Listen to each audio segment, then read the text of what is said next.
Alamatu qabuli al-amal, alama ambazo ukiziona kwako basi fahamu na uwe na yakini ibada yako ya funga imekubaliwa na Allah subhanahu wa ta'ala. Alama ya kwanza imetaja na wanawazuoni wa Kiislamu, adamu rujui ila dhambi ba'da taa, ni Muislamu ajisimamie asirudi kwenye dhambi baada ya taa.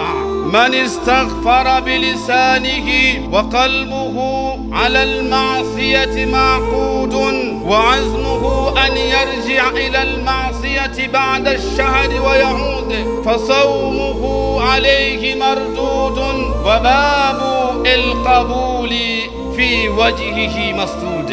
Yahya ibn Muadh alisema katika maneno yake mazuri, yeyote ambaye atakayeomba msamaha kwa dhambi ambayo aliyokuwa ameifanya kabla ya mwezi wa Ramadhan, lakini ikawa moyo wake bado una mafungamano makubwa na dhambi, lakini maazimio yako ni kurudi kwenye dhambi hiyo baada ya Ramadhani, ya kwamba na kweli ukarudi kwenye dhambi hiyo, funga yako itarudishwa kwako na mlango wa kukubaliwa ibada hiyo ya funga kwenye uso wako imezibwa.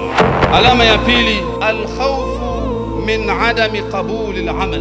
Muislamu na muumini anatakiwa kuwa na wasiwasi, hal ana min al-maqbulin au min al-mahrumin, je, mimi kwa ibada yangu hii nimekubaliwa au la, au mimi ni katika walionyimwa?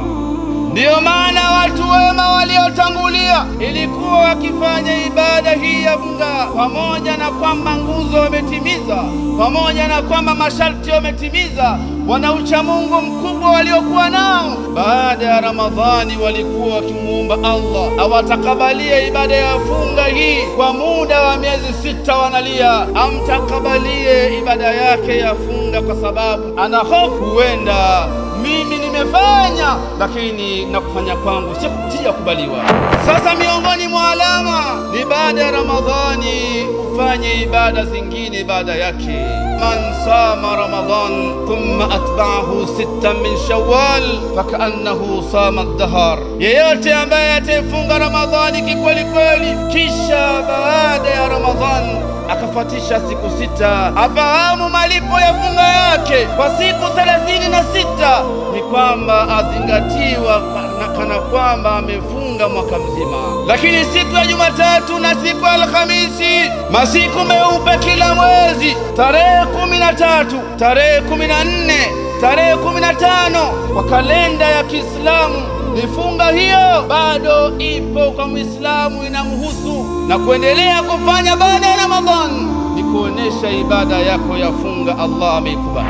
Tuba liman ighthanama furasaha, kongole kwa yule ambaye amezitumia siku hizi vyema kabisa.